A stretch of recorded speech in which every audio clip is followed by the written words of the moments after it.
வணக்கம் and welcome to செரி சமையல். நீங்க இன்னும் செரி சமையலுக்கு சப்ஸ்கிரைப் பண்ணலாம், சப்ஸ்கிரைப் பண்ணுங்க. பக்கத்துல இருக்க பெல் ஐகான் கிளிக் பண்ண மறந்துடாதீங்க. அப்பதான் நான் போற ரெசிபி வீடியோஸ் உங்களுக்கு நோட்டிஃபை ஆகும். இன்னைக்கு நம்ம பார்க்க போற ரெசிபி ஒரு வெஜிடேரியன் ரெசிபி. ரொம்ப ரிச்சா க்ரீமியா இருக்கக்கூடிய ரெசிபி. எல்லாருக்குமே ரொம்ப பிடிச்ச பன்னீர் பட்டர் மசாலா. இந்த பன்னீர் பட்டர் மசாலா நான், புலாவ், ரோட்டி, ஜீரா ரைஸ் இது எல்லாத்துக்குமே ரொம்ப நல்லா இருக்கும். பன்னீர் பட்டர் மசாலா ரொம்ப டேஸ்டியா பெர்ஃபெக்ட்டா எப்படி செய்யலான்றதை இன்னைக்கு நம்ம பார்க்கலாம் வாங்க. முதல்ல ஒரு கடாயில 1 டேபிள் ஸ்பூன் ஆயில் ஆட் பண்ணிக்கலாம். இப்போ எண்ணெய் கொஞ்சம் காஞ்சதும் இந்த மாதிரி சாப் பண்ணி வச்சிருக்க ஒரு வெங்காயம் ஆட் பண்ணிக்கலாம். 2 தக்காளி சாப் பண்ணி வச்சிருக்கேன், அதையும் ஆட் பண்ணிக்கலாம். ஒரு பச்சை மிளகாய் அரிஞ்சி அதையும் ஆட் பண்ணிக்கலாம். 10 முந்திரி பருப்பு ஆட் பண்ணிக்கலாம். பிரிஞ்சி இலை ஆட் பண்ணிக்கலாம். ஒரு பட்டை ஆட் பண்ணிக்கலாம். 2 ஏலக்காய் ஆட் பண்ணிக்கலாம். 1 டீஸ்பூன் இஞ்சி பூண்டு விழுது ஆட் பண்ணிக்கலாம். இஞ்சி பூண்டு வந்து நீங்கள் முழுசாக கூட ஆட் பண்ணிவிட்டு எல்லாத்துக்கூடயும் சேர்த்து வதக்கி அரைச்சிக்கலாம். இப்போ இதை நல்லா கலந்துட்டு ஒரு 2லேருந்து 3 நிமிஷம் நல்லா வதக்கிக்கலாம். கொஞ்சமாக தண்ணி ஆட் பண்ணிக்கலாம்.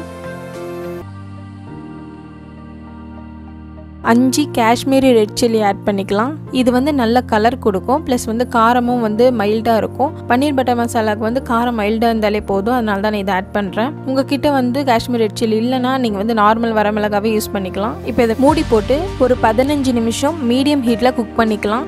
இப்போ 15 நிமிஷம் ஆயிடுச்சு. ஓப்பன் பண்ணி பார்க்கலாம்.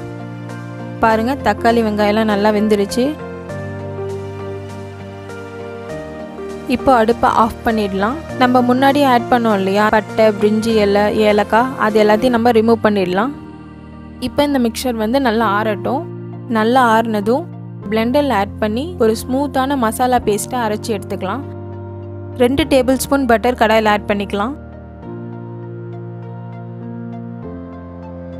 பட்டர் மெல்ட் ஆனதும் 1 டீஸ்பூன் மிளகாய் பொடி ஆட் பண்ணிக்கலாம். இதை ஃபியூ செகண்ட்ஸ் லைட்டாக ஃப்ரை பண்ணிக்கலாம்.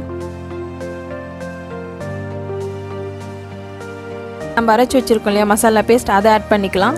பிளெண்டிங் ஜாரில் இன்னும் கொஞ்சம் தண்ணி ஆட் பண்ணி அதையும் ஆட் பண்ணிக்கலாம்.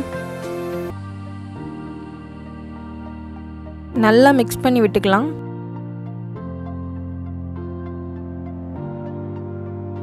இப்போது தேவையான அளவு உப்பு ஆட் பண்ணிக்கலாம்.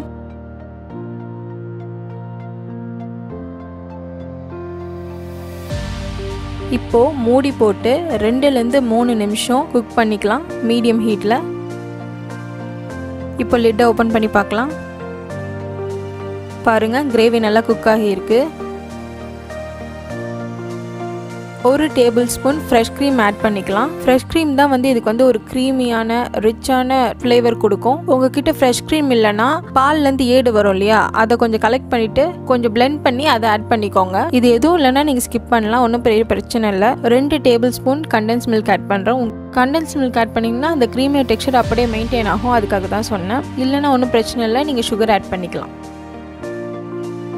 இப்போது 200 கிராம் பன்னீர் ஆட் பண்ணிக்கலாம். பன்னீரை வந்து நான் இந்த மாதிரி ஒரு மீடியம் சைஸ் க்யூப்ஸாக கட் பண்ணி வச்சுருக்கேன். எப்பயுமே வந்து பன்னீர் பட்டர் மசாலாவுக்கு வந்து பன்னீரை வந்து ரொம்ப குட்டி குட்டியாக கட் பண்ணிடாதீங்க. இந்த மாதிரி மீடியம் சைஸில் கட் பண்ணால் தான் சாப்பிடும் போது நல்லாயிருக்கும். பன்னீர் ஆட் பண்ண அப்புறம் 2லேருந்து 3 நிமிஷம் மீடியம் ஹீட்டில் குக் பண்ணிக்கலாம்.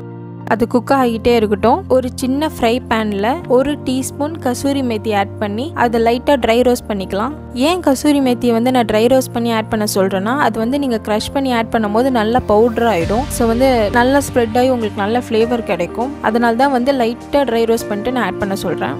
ஸோ வந்து அந்த அரோமாவும் வந்து கொஞ்சம் அதிகமாகும். இப்போ நல்லா மிக்ஸ் பண்ணி விட்டுட்டு மூடி போட்டு ஒரு 2 நிமிஷம் குக் பண்ணிக்கலாம் மீடியம் ஹீட்டில்.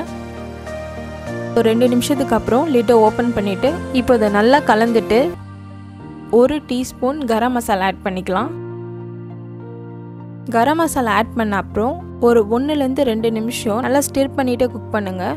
அவ்வளோதான், ரெடி ஆயிடுச்சு. பாருங்கள் எவ்வளோ க்ரீமியராக ரிச்சாக இருக்குது பார்க்கும் போதே. இந்த பன்னீர் பட்டர் மசாலா மேலே கொஞ்சம் பட்டரோ இல்லை ஃப்ரெஷ் க்ரீமோ ஆட் பண்ணி ஹாட்டாக சர்வ் பண்ணுங்கள். பாருங்கள், வீட்டிலே ரொம்ப சூப்பராக பன்னீர் பட்டர் மசாலா நம்ம செஞ்சிட்டோம். இது வந்து நான், ரோட்டி, ஜீரா ரைஸ் எல்லாத்துக்குமே ரொம்ப நல்லாயிருக்கும். கண்டிப்பாக ட்ரை பண்ணி பாருங்கள். இந்த ரெசிபி ட்ரை பண்ணி பார்த்துட்டு உங்களோட ஃபீட்பேக்கை என்னோட கமெண்ட் செக்ஷனில் ஷேர் பண்ணுங்கள். தேங்க்யூ.